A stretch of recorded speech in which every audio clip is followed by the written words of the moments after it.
اور اس کے بعد آپ نے جب یہ انٹری کرنی ہے، اس فارم کو فل کرنا ہے، اس سے پہلے آپ نے شور کر لینا ہے کہ آپ کے پاس جو پاسپورٹ ہے اس کی ویلیڈیٹی 6/12/2025 تک ہو، یعنی 6 دسمبر 2025 تک اس پاسپورٹ کی ویلیڈیٹی ہونی چاہیے، اور پاسپورٹ سائز کلر فوٹو ہونی چاہیے آپ کے پاس، کرونا ویکسینیشن کا سرٹیفکیٹ ہونا چاہیے، میڈیکل سرٹیفکیٹ ہونا چاہیے۔ میڈیکل سرٹیفکیٹ کا جو نمونہ ہے وہ میں آپ کے سامنے آپ کو دکھاتی ہوں، یہ سامنے آپ کے ڈسپلے ہونے لگا ہے۔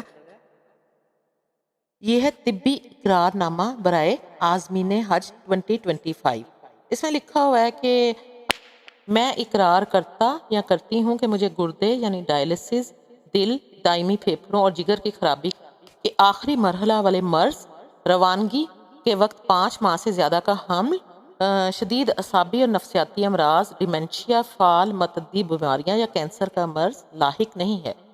یہ اقرار نامے میں یہ لکھا ہوا ہے، اور اقرار نامے میں یہ بھی لکھا ہوا ہے کہ حج پر روانگی سے قبل میرا معائنہ یا میڈیکل چیک اپ جو ہے وہ حاجی کیمپ میں ڈاکٹر کرے گا، جو کہ وہاں حاجی کیمپ کی طرف سے ہی میڈیکل آفیسر اپوائنٹ کیا جائے گا، اور اگر سعودی وزارت حج کی طرف سے حج 2025 کی صحت یا ان کی جو انسٹرکشنز ہیں اس کے خلاف کوئی بھی خلاف ورزی پائی گئی میری صحت میں، تو مجھے حج روانگی سے قبل حج پر جانے سے روکا جا سکتا ہے۔ میڈیکل سرٹیفکیٹ میں کسی بھی قسم کی غلط بیانی کی صورت میں سعودیہ سے واپسی کے اخراجات میں خود ادا کروں گا۔ اس کے بعد درخواست گزار کے دستخط ہوں گے، اور پھر یہ اٹیسٹ ہوگا میڈیکل آفیسر سے۔ میڈیکل آفیسر سے تصدیق ہونے کے بعد ہی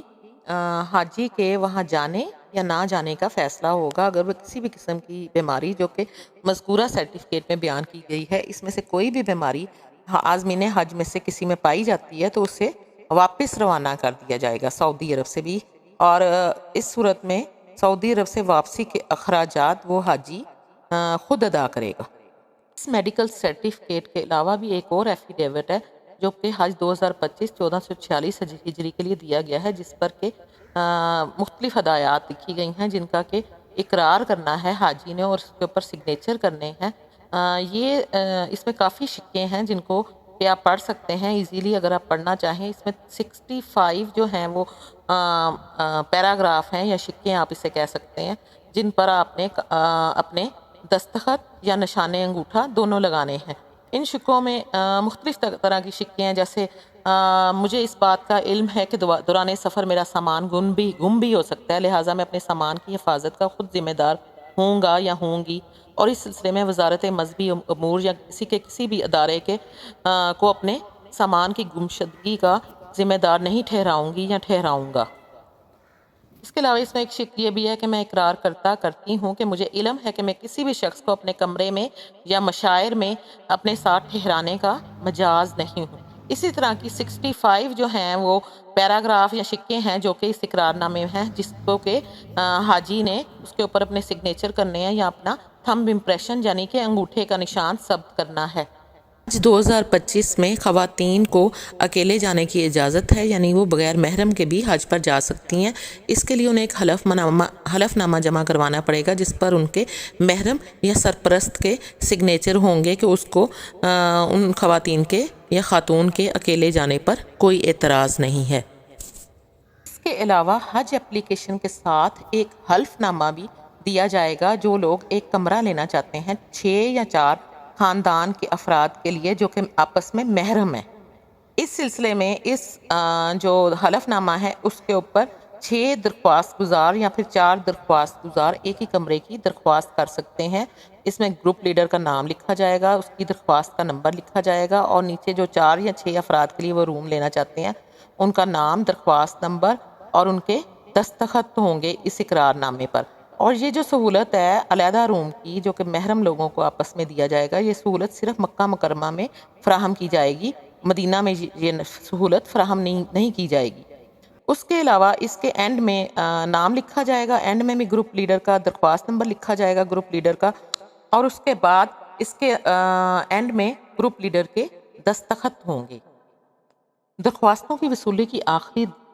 تاریخ 3 دسمبر 2024 ہے، اور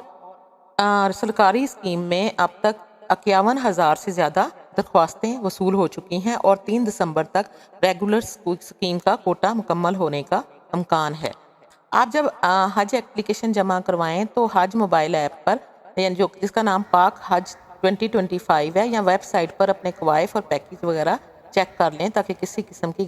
غلطی کا احتمال نہ رہے۔ اور جو بھی اضافی سہولیات ڈبل بیڈ یا ٹرپل بیڈ یا قربانی کے اخراجات ہیں وہ فی کس کے حساب سے ہیں، اور جو کہ 4 لاکھ کی دوسری قسط کے ساتھ جمع ہوں گے۔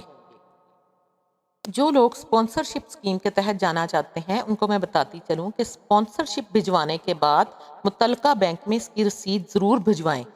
تاکہ 3 دسمبر کے بعد آنے والے فنڈز کی حج درخواست پروسیس ہو سکے۔ اس سال مقامی اور تارکین وطن عازمین حج کے پاسپورٹ جمع نہیں ہو رہے اور بائیو میٹرک بھی گھر بیٹھے کی جا سکے۔ یہ بینکس کے لیے بھی ہدایت کی گئی ہے کہ وہ بھی اس بات کو نوٹ کر لیں اور آن لائن لنک کے ذریعے جب درخواست جمع ہوگی اور وہ درخواست فائنل ہو جائے گی اور اس کے بعد جو پی ایس آئی ڈی جاری ہو جائے گا اس کے بعد اس میں کسی ترمیم کی گنجائش نہیں ہے، لہٰذا اپنے کوائف اچھی طرح آپ نے دیکھ لینے ہیں اور ان کو چیک کرنے کے بعد تسلی کرنے کے بعد آپ نے اس کو اوکے کرنا ہے۔ اور پاک حج ایپ پر آپ نے اپنے کوائف کو دوبارہ ضرور چیک کرنا ہے۔ اس سلسلے میں آپ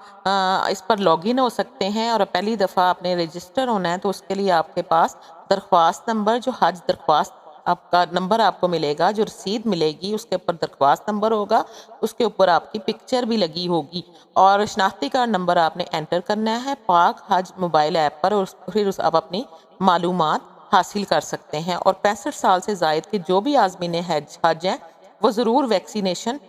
لگوا کر سرٹیفکیٹ حاصل کر کے اس کا سرٹیفکیٹ بھی ساتھ ہی بینک میں جمع کروا دیں۔ اللہ تعالیٰ آپ کے اس مقدس سفر میں برکتیں عطا فرمائے اور آپ کے اس سفر کو آپ کے لیے آسان بنائے۔